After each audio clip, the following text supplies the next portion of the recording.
할렐루야. 오늘 이 저녁에 오신 여러분들을 예수님의 이름으로 환영하고 축복합니다. 너무 저를 자주 보는 것 같지 않습니까, 여러분?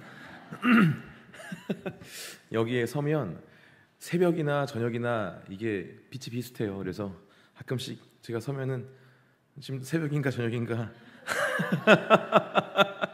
네, 여러분들 자주 보더라 하더라도 여러분 저를 이쁘게 받아주시길 바랍니다. 네. 우리의 인생에서 가장 큰 기쁨이 있다면 어떤 것이 있을까요? 또 그리고 그 기쁨이 언제 찾아온다고 생각하십니까? 예상치 못한 순간에 발견한 그 놀라운 보물이 나를 기쁘게 할까요? 예상치 못한 순간에 찾아오는 보물, 아니면 오랜 시간 간절하게 찾고 구한 끝에 나에게 온 보물이 나를 기쁘게 합니까? 여러분 어떤 게 더 기쁘세요? 갑자기 찾아진 보물이 기쁘세요? 아니면 오랫동안 찾았던 보물이 더 기쁘세요? 대답하지 않으셔도 돼요. 오늘 우리 마태복음 13장 44절에서 46절까지의 말씀에는 예수님께서 주신 두 가지 천국 비유에 이 두 가지 보물이 나와 있습니다. 첫 번째 비유에는 한 사람이 밭에 감추인 보화를 발견하게 됩니다. 그는 예상치 못한 순간에 보화를 발견하게 돼서 굉장히 큰 기쁨을 누리게 되죠. 두 번째 비유에는 좋은 진주를 구하는 상인이 등장합니다. 좋은 진주를 구하는 상인이 마침내 아주 값진 진주를 찾게 됐어요. 자기가 원하는 어떤 그걸 찾게 된 것입니다. 그래서 오랜 기간 동안 간절히 구하며 찾은 그 기쁨을 누리고 있는 장면이 또 등장하게 되죠. 이 두 비유는 우리에게 서로 다른 두 가지 기쁨을 이야기합니다. 하나는 우연히 발견한 기쁨이고, 또 하나는 간절히 구한 끝에 발견한 기쁨. 오늘 우리는 이 두 비유를 통해서 천국의 가치를 발견한 순간에 그 발견이 우리의 삶을 어떻게 변화시키는지 좀 묵상해 보려고 합니다. 이 말씀을 통해서 우리의 신앙생활 속에서 하나님께서 주시는 놀라운 은혜를 경험할 수 있게 되기를 주 예수님의 이름으로 축복합니다. 그리고 그 은혜를 통해서 우리의 삶이 바뀌어지는 역사가 있기를 주 예수님의 이름으로 축복합니다. 성경에는 인생에서 예기치 못한 보화를 발견한 신앙의 선배들을 만나게 됩니다. 요셉을 볼 수가 있을 것 같아요. 요셉은 야곱의 사랑을 받는 아들이었어요. 하지만 형들의 질투로 인해서 그의 삶은 갑자기 전환점을 맞이하게 됩니다. 형들은 요셉을 시기하고 질투해서 죽이려고 했죠. 하지만 죽이지는 않고 그를 아라비아 상인, 미디아 상인에게 팔아버립니다. 이로 인해서 요셉은 어린 나이에 가족과 떨어져서 애굽에서 노예로서의 삶을 시작하게 되죠. 애굽에서의 요셉의 삶은 처음에는 참 힘겨웠을 것입니다. 하지만 그는 포기하지 않고 성실하게 계속해서 일을 했어요. 덕분에 요셉은 보디발의 집에서 일하며 이 보디발의 주인의 신뢰를 얻게 되죠. 하지만 보디발의 아내의 유혹과 그녀의 거짓 고발로 인해서 감옥에 갇히게 됩니다. 그러나 그 감옥 속에서도 요셉은 좌절하지 않고 여전히 성실하게 지내는 것을 보게 돼요. 그러다가 감옥에서 만난 왕의 술 맡은 관원장의 꿈을 해석해 준 덕분에 요셉은 바로 앞에 서게 됐고, 이 바로의 꿈을 해석하면서 애굽의 총리로 딱 서게 되는 놀라운 역사를 경험하게 됩니다. 이는 요셉이 전혀 예상하지 못한 결과였어요. 어떻게 애굽에 팔려간 순간이 이런 결말로 갈 거라 생각했겠습니까? 전혀 예상하지 못했던 결과였죠. 요셉은 뜻하지 않는 고난과 역경을 겪었지만 또 예상치 못한 인생의 순간들 속에서 예기치 못한 은혜를 발견하는 길로 인도함 받은 것을 우리가 보게 됩니다. 이렇게 요셉은 예기치 못한 보화를 발견한 신앙의 선배로 우리가 받아들일 수가 있는 거예요. 자, 구약에 요셉이 있다면 신약에는 우물가의 사마리아 여인의 삶에서 우리가 찾을 수 있을 것 같습니다. 우물가의 사마리아 여인, 한 뜨거운 정오에 사마리아 여인은 수가성에 야곱의 우물에 물을 길러 갔습니다. 이 정오라는 시간에는 사람들이 너무 뜨거워서 가지 않는 시간이었어요. 근데 그녀에게는 가장 편한 시간이었죠. 왜냐하면 이 여인은 사연이 있는 여인 아니었겠습니까? 하지만 어느 날과 달리 우물가에 한 유대인 남자가 이렇게 걸터 앉아 있는 거예요. 그 남자는 누구였습니까? 예수 그리스도셨죠. 예수님께서는 여인에게 말을 걸어서 물을 좀 달라라고 말씀하셨습니다. 사마리아 여인이 깜짝 놀랐죠. 당시 유대인들은 사마리아인들과 상종하지 않았기 때문에 여인은 굉장히 의아해했던 것입니다. 근데 예수님께서 계속 말씀을 거시는 거예요.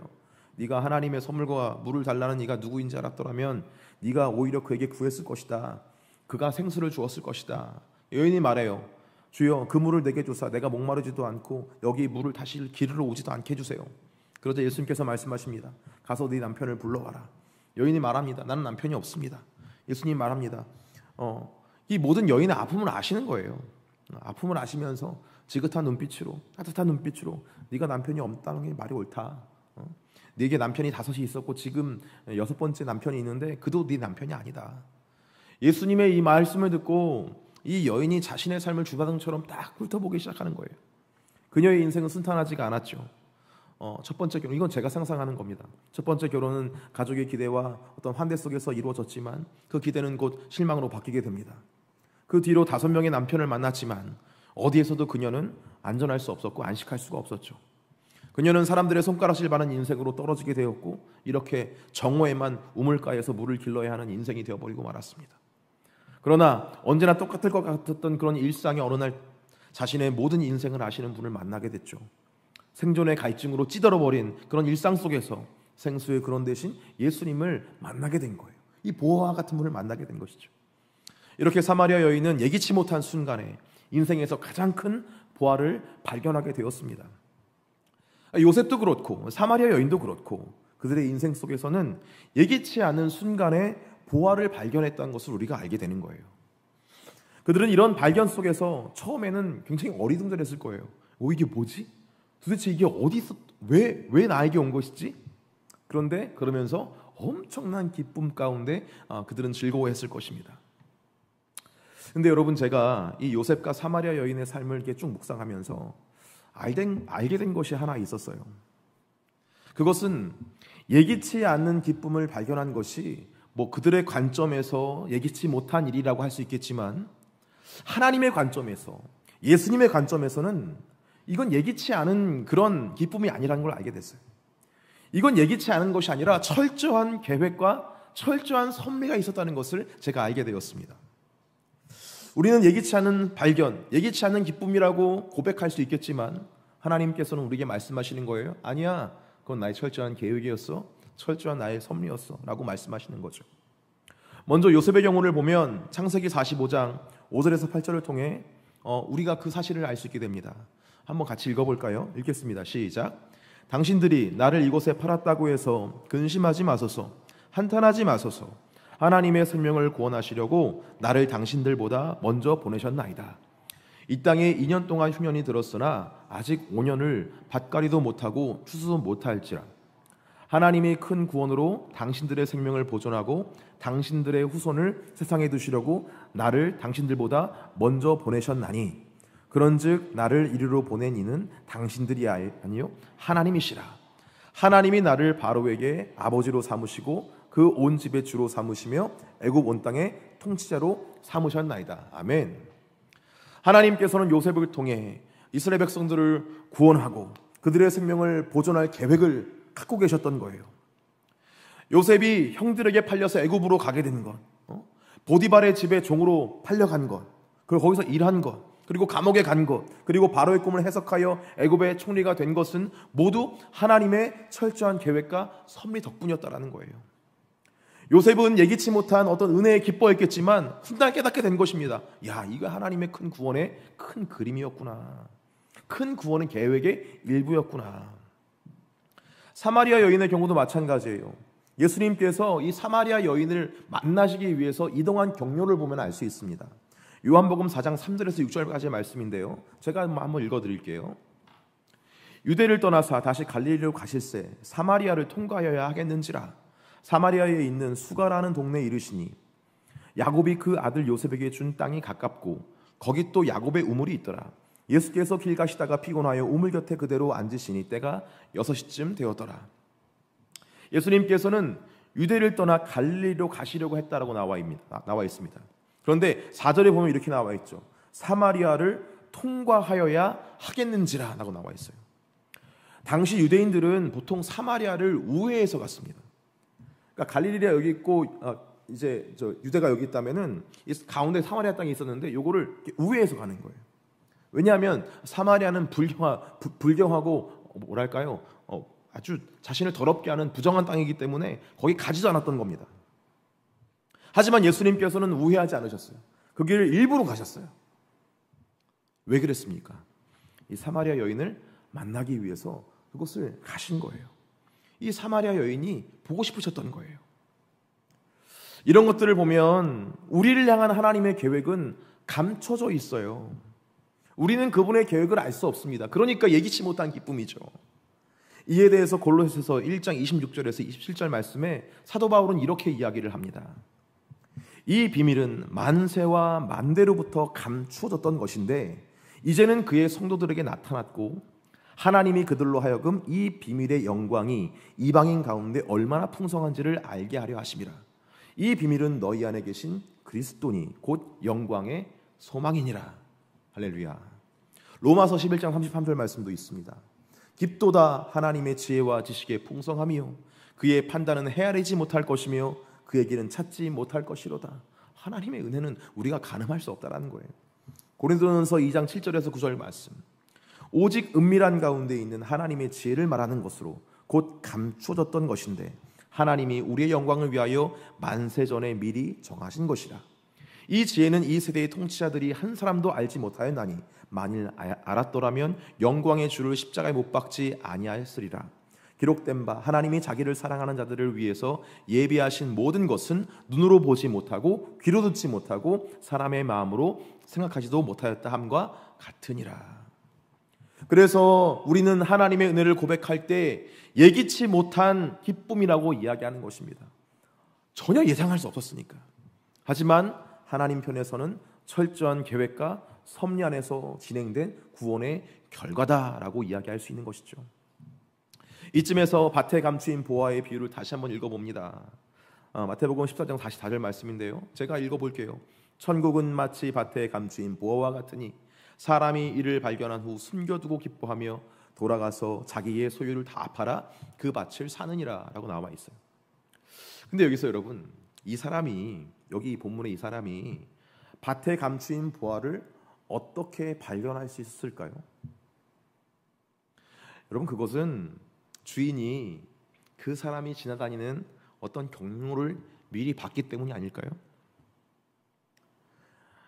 그 경로를 가만히 보다가 미리 그 길에다가 이 보화를 감춰둔 겁니다. 그가 가는 밭에다가 이 보화를 감춰둔 거예요. 그래서 그는 찾을 수 있었던 거예요. 우리는 살다 보면 예기치 못한 은혜에 감격하곤 합니다. 하지만 여러분, 이 말씀을 여러분들이 듣는 순간부터 그 은혜를 발견한 것도 기뻐하셔야 되겠지만 믿음의 눈을 들어서 여기까지 바라보시기를 바라요. 뭐냐면 내가 이렇게 은혜를 받을 수 있는 것은 하나님께서 예비하신 결과다라는 것. 내가 다니는 길목에 이 보화를 숨겨놓으신 하나님 덕분에 내가 지금 이 은혜를 누리고 있구나. 이 하나님 아버지의 마음, 나를 향하신 이 비밀한 하나님의 경륜이 지금 이 기쁨을 잊게 했음을 고백하는 저와 여러분 되기를 주 예수님의 이름으로 축복합니다.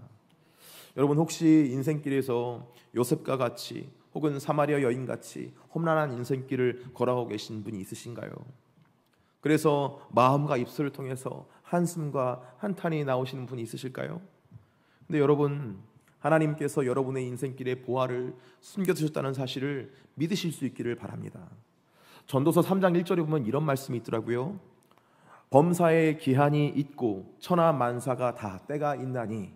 할렐루야. 하나님께서는 각 사람에게 가장 적절한 시기와 방법으로 그분의 계획을 이루신다는 말이에요. 그러니 여러분, 하나님을 신뢰하시고 여러분에게 맡겨진 길을 온전히 걸어가실 수 있기를 바랍니다. 여러분, 저는 이 밭에 감추인 보화를 발견한 사람이 어떻게 이 보화를 발견했는지를 더 묵상해 봤어요.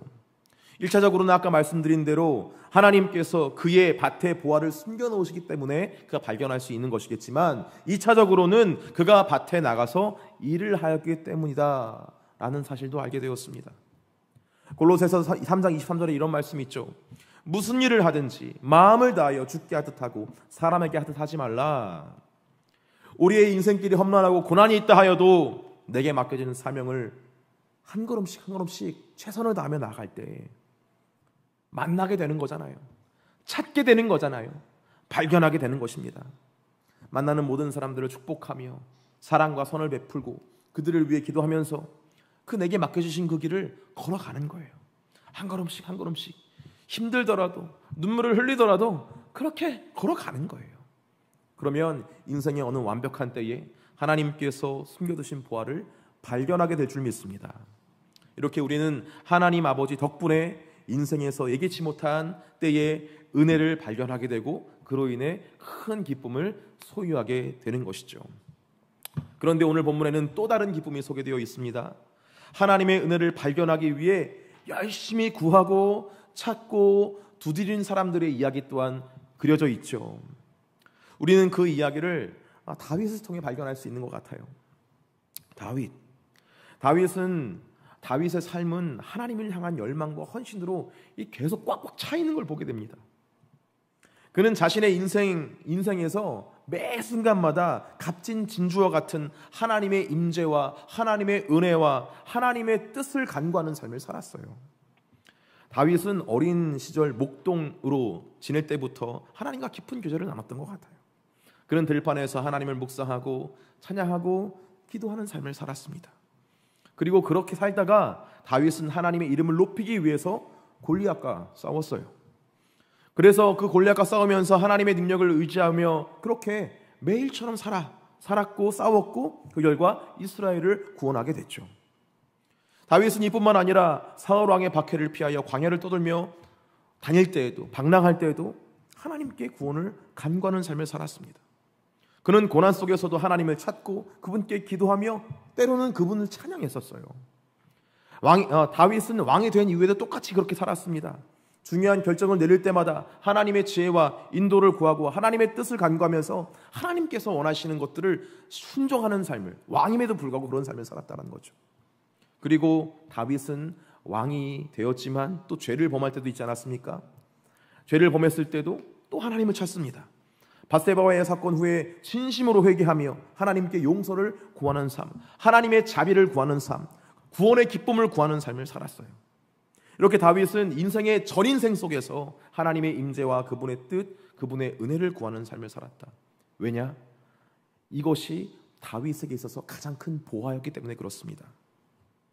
하나님의 은혜와 임재를 구했던 다윗의 여러 시편 중에서 제 마음을 가장 떨리게 하는 것이 뭐냐면 시편 27편 4절의 말씀이었어요. 제가 읽어드릴게요.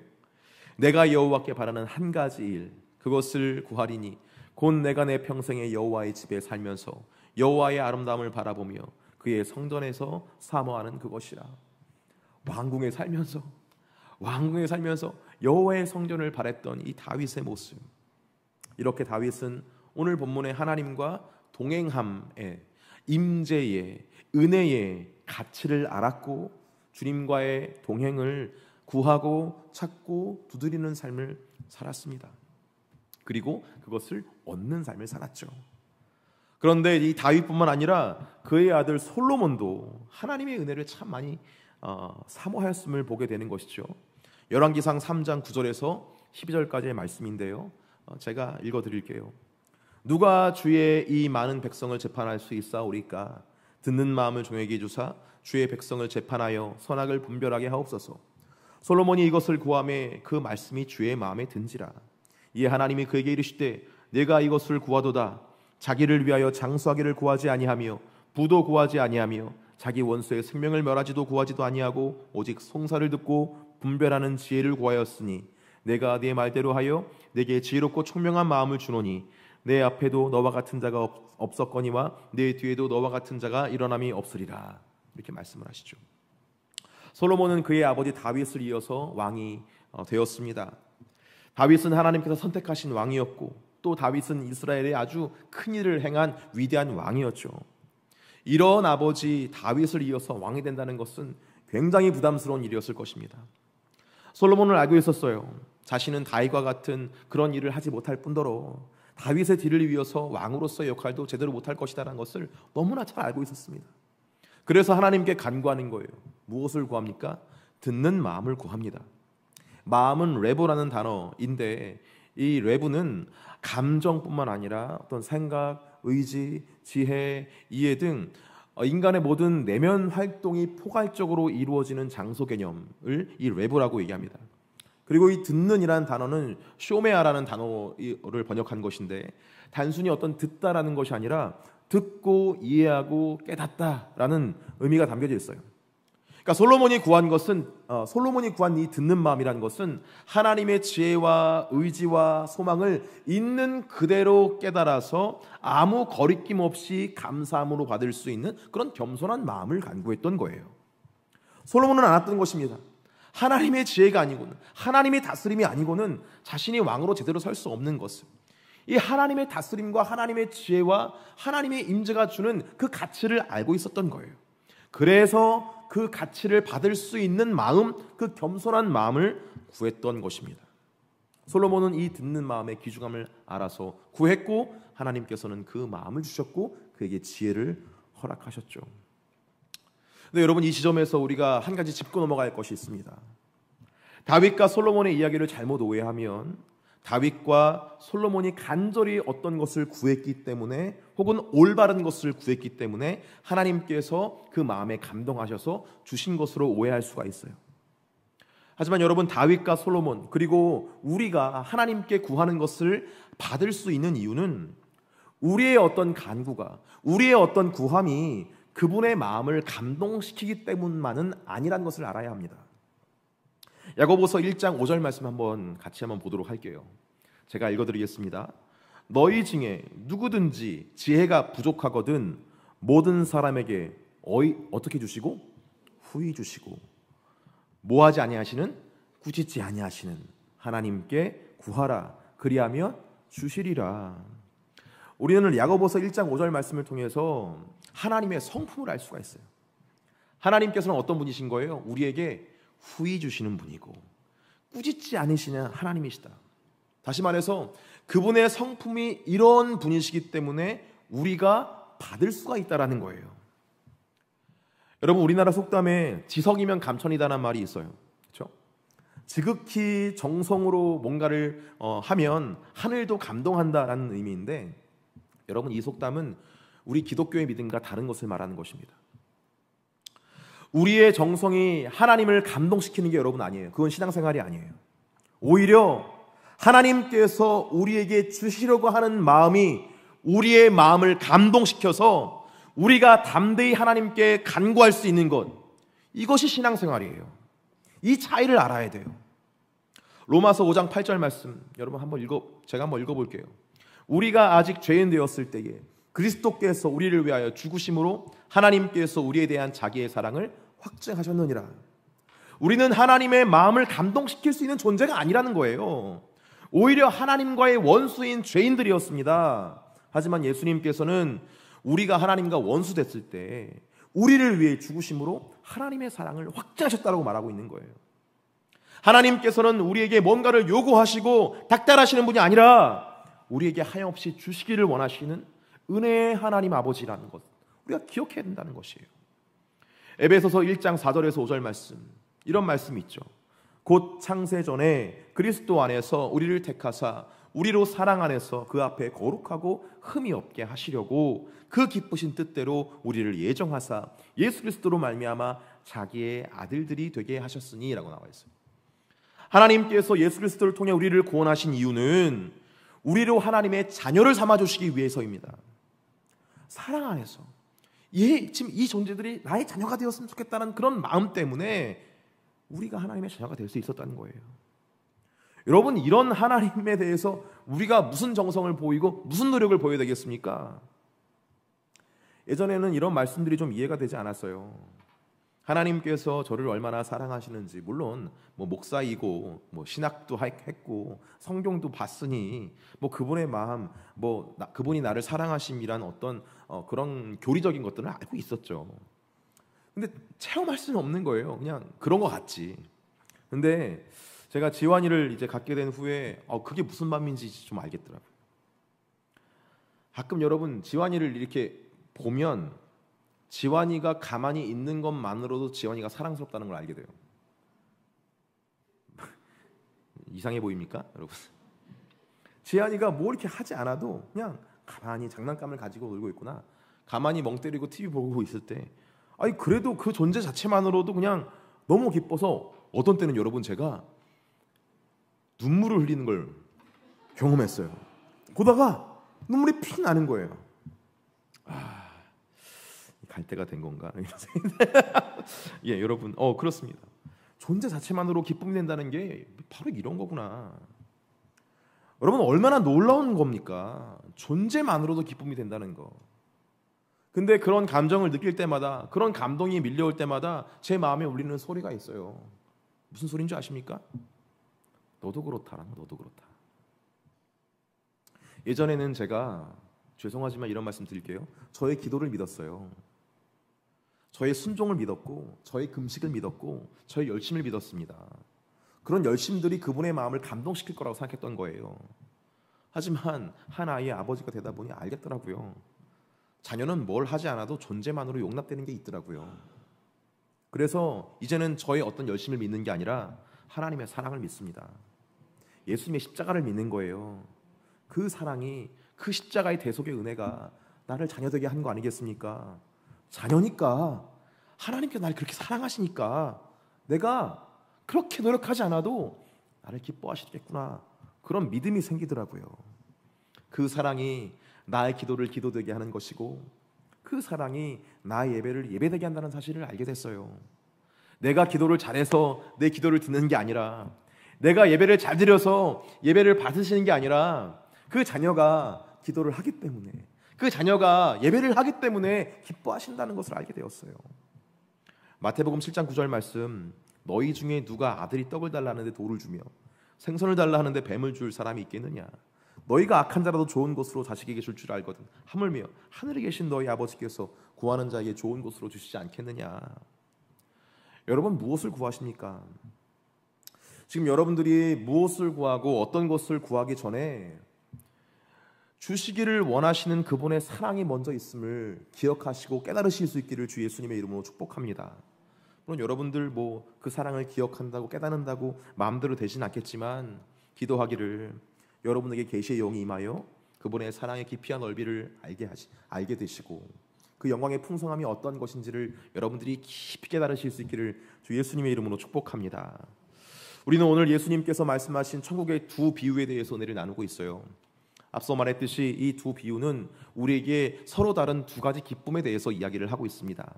하나는 우연히 발견한 기쁨이고, 또 하나는 간절히 간구한 끝에 얻게 되는 기쁨이에요. 하지만 오늘 말씀을 통해서 우리가 깨닫게 되는 것이 있죠.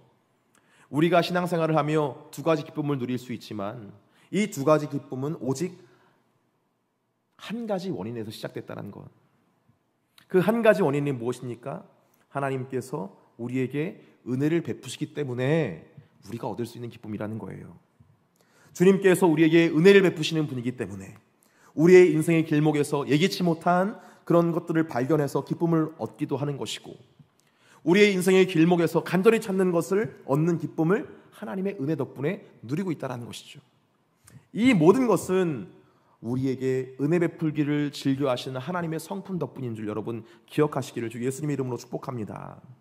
근데 여러분, 이런 하나님의 은혜를 발견하고 그분을 진정으로 만난 사람에 대해서 오늘 말씀은 이렇게 결론을 맺고 있어요. 마태복음 13장 44절에서 46절까지의 말씀을 다시 한번 읽어보겠습니다. 읽겠습니다. 시작. 천국은 마치 밭에 감추인 보와 같으니 사람이 이를 발견한 후 숨겨두고 기뻐하며 돌아가서 자기의 소유를 다 팔아 그 밭을 사느니라. 또 천국은 마치 좋은 진주를 구하는 장사와 같으니 극히 값진 긴 진주를 하나를 발견하매 가서 자기의 소유를 다 팔아 그 진주를 사느니라. 우리가 하나님의 은혜를 발견할 때 우리의 삶은 단순히 기쁨을 누리는 것에 그치지 않는다고 이야기를 해요. 우리의 삶은 어떤 근본적인 변화를 겪게 됩니다. 요셉은 애굽의 총리가 돼서 그의 가족과 민족을 구원하는 삶으로 전환된 것을 보게 됩니다. 사마리아 여인은 예수님 만나고 생수를 얻은 다음에 그녀의 마을에 복음을 전하는 삶으로 변화된 것을 이야기합니다. 예수님께서 말씀하신 비유에서도 우리는 같은 변화를 볼 수 있게 되는 거예요. 밭에 감추인 보화를 발견한 사람은 그의 모든 소유를 팔아서 그 밭을 사는 결단을 하게 됩니다. 값진 진주를 발견한 상인은 그의 모든 소유를 팔아서 그 진주를 사는 결단을 하게 됩니다. 근데 여러분, 우리는 이들이 보화를 얻기 위해 값비싼 대가를 지불했다라고 생각한 것 때문에 굉장히 부담스러워하죠. 근데 여러분, 이것은 단순히 대가를 지불했다는 것을 말하는 게 아니에요. 이것은 어떤 대가를 지불했다는 정도가 아니라 그들의 삶이 전환되었다는 것을 말하는 겁니다. 그들의 우선순위가 바뀌었고 그들의 삶의 방향이 바뀌었다는 것을 의미하는 거예요. 보화를 발견한 사람은 이제 그 보화가 있는 밭을 소유하게 되었습니다.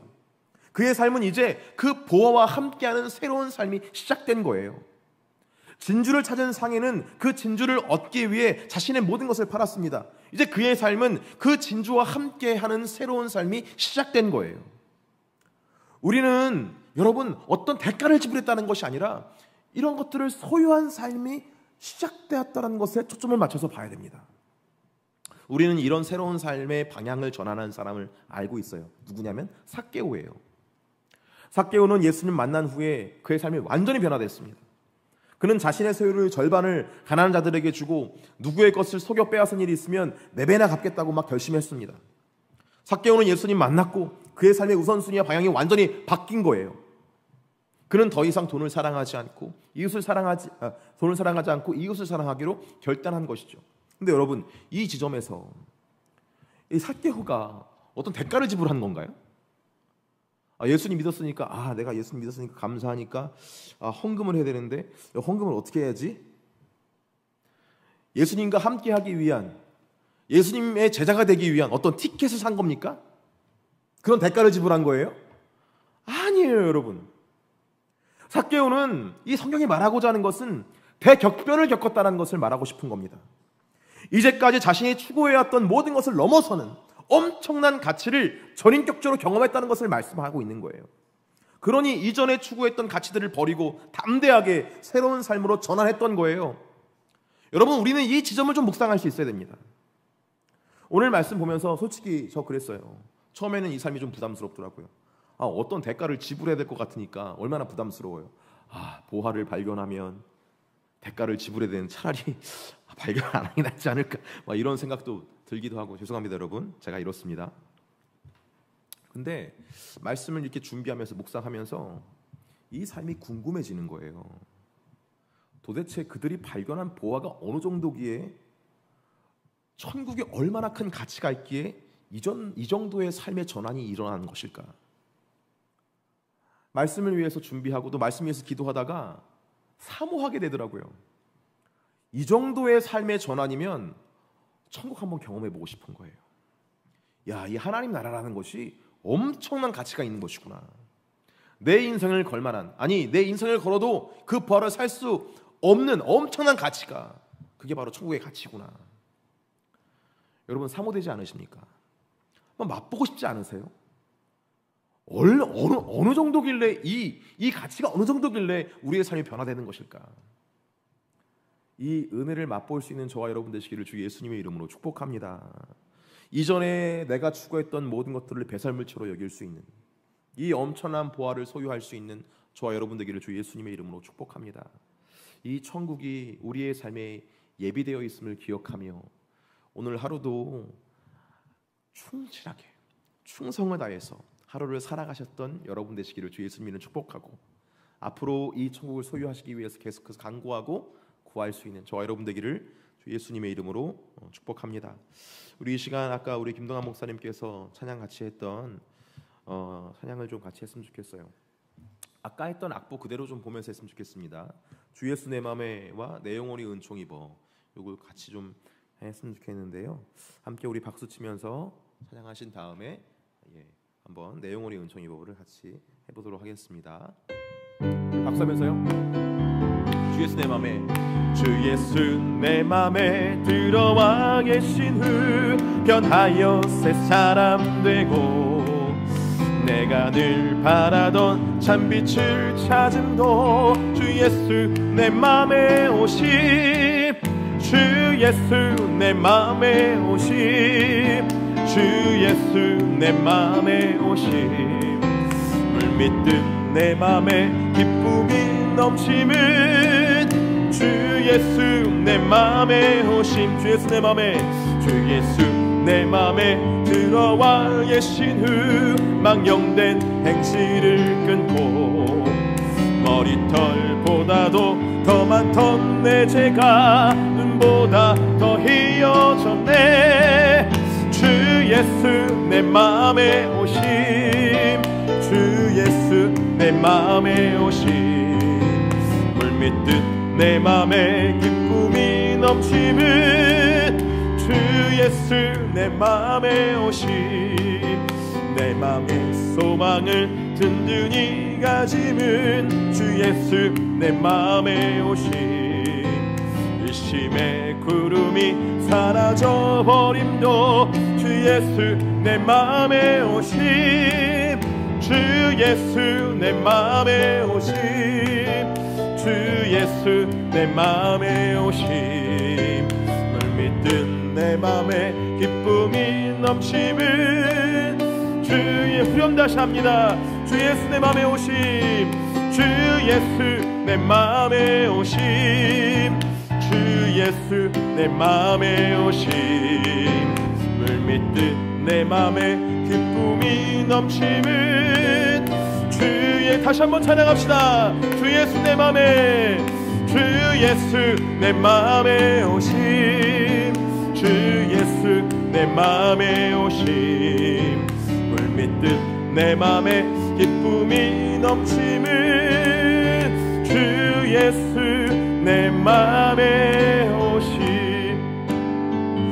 내 영혼이 은총 입어 중한 죄짐 벗고 보니 슬픔 많은 이 세상도 전, 다시 한번 찬양합시다.